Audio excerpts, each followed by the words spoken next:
இந்தியாவோட கோச் கௌதம் கம்பீர் ஓவரோட pitch curator Fortis கிட்ட கையை நீட்டி ரொம்ப கோவமா நீ எங்கே வேணாலும் கம்ப்ளைண்ட் பண்ணு, இங்கே இருந்து போ, தயவு செஞ்சு இங்கே இருந்து போ, மேட்ச் ரெஃப்ரி கிட்ட கூட போய் கம்ப்ளைண்ட் பண்ணு, நாங்கள் என்ன செய்யணும் அப்படின்னு நீ சொல்லாத, நான் என்ன செய்யணுங்கிறத நீ சொல்லாத அப்படிங்கிறத அவர் 2 தடவை அழுத்தி சொல்லிட்டு எங்களை பற்றி யாருக்கிட்ட என்ன செய்யணும்னு நீ சொல்லாத, நீ சாதாரண groundsman, stay in your capacity, நீ சாதாரண ஒரு கிரவுண்ட்ஸ்மேன்னு ஒரு 3 தடவை அழுத்தமாக சொல்லிட்டு ஸ்டே இன் யுவர் கெப்பாசிட்டி அப்படிங்கிறது ரொம்ப கோவமாக. பொதுவாக கம்பீர் கொஞ்சம் கோவமாக இருக்கிற மாதிரி தான் இருக்கும்.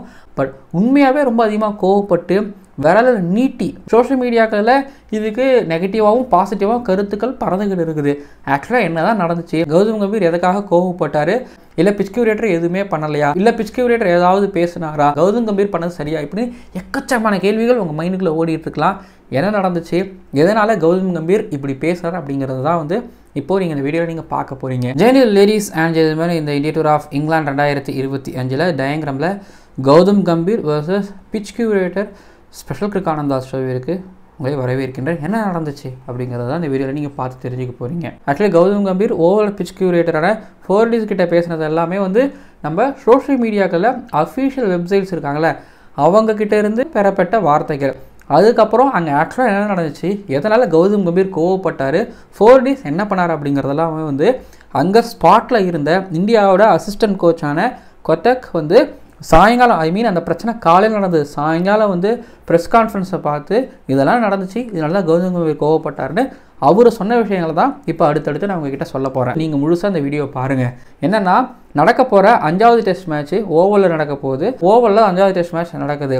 ஸோ பிச்சை வந்து இன்ஸ்பெக்ஷன் பண்ணுறதுக்காக கௌதம் கம்பீரும் இந்தியாவோட சப்போர்ட் ஸ்டாஃப்ஸும் கொஞ்சம் பேர் போயிருக்கிறாங்க. அப்படி போகும்போது ஓவரோட பிச் கியூரேட்டரான ஃபோர்டிஸ் எல்லாரையும் தடுத்து நிப்பாட்டி 2.5 மீட்டருக்கு அதாவது 2.5 மீட்டருக்கு தள்ளி நின்னே பிச்சை பாருங்கள் அப்படின்னு சொன்னதும் இவங்களுக்கு ஒரு மாதிரி விசித்திரமாக இருந்துச்சு.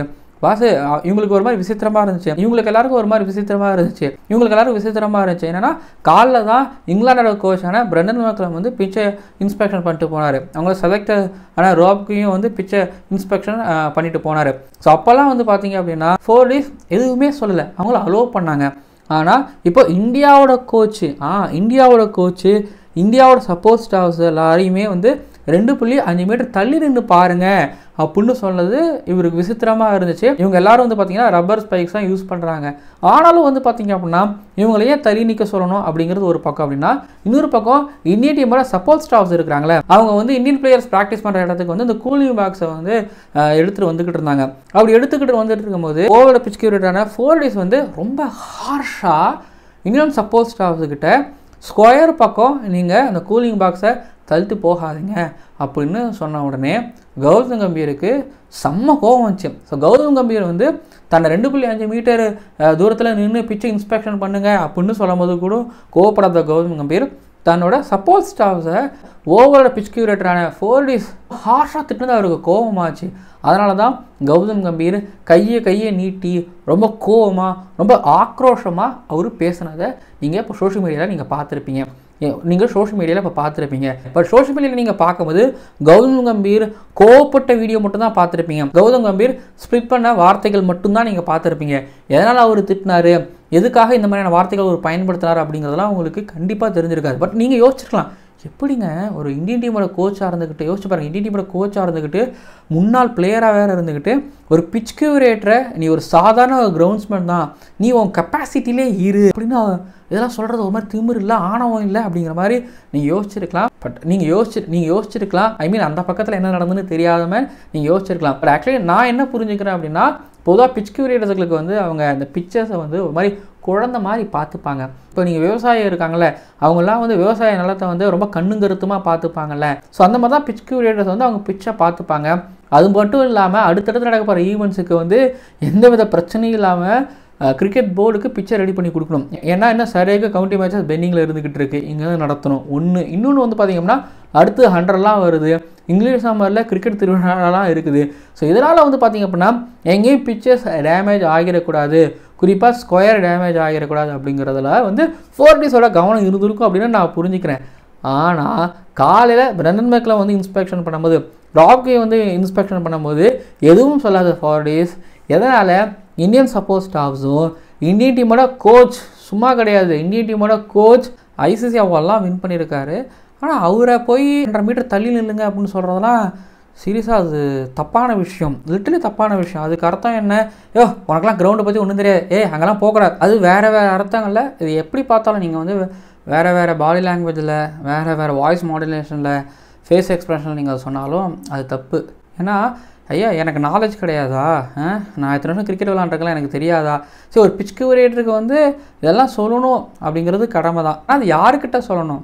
ஸோ புரியுதுங்களா? அது யார்கிட்ட சொல்லணும் அப்படிங்கிறது தான். நான் இதில் வந்து கிரவுண்ட்ஸ்மேன், ஹெட் கோச் நான் அப்படி பேச வரல. அவங்களுக்கே ஒரு அண்டர்ஸ்டாண்டிங் இருக்கும். ஒரு மாதிரி அமைதியாக இது பொதுவாக என்ன பண்ணுவாங்க அப்படின்னா வெயிட் பண்ணி பார்ப்பாங்க. அவங்க வந்து ஒரு மாதிரி லைட்டாக எல்லாம் மீறுற மாதிரி தெரியும் போது அப்போ வந்து அதை சொல்லுவாங்க. அப்போ வந்து அதை சொல்லியிருந்துருக்கணும். ஆனால் 2.5 மீட்டர் தள்ளி நின்று பாருங்கள் அப்படின்னா அப்போது ஏதாவது தப்பாக நடக்குதா அப்படிங்கிற சந்தேகம் கூட அப்சல்யூட்லி இந்தியன் டீம் சைடில் வரும். ஏன்னா கிராஸஸ் எந்தளவுக்கு வளர்ந்துருக்கு, வளரல. ஏன்னா தொட்டு பார்த்தா சில பேருக்கு தெரியும்ல.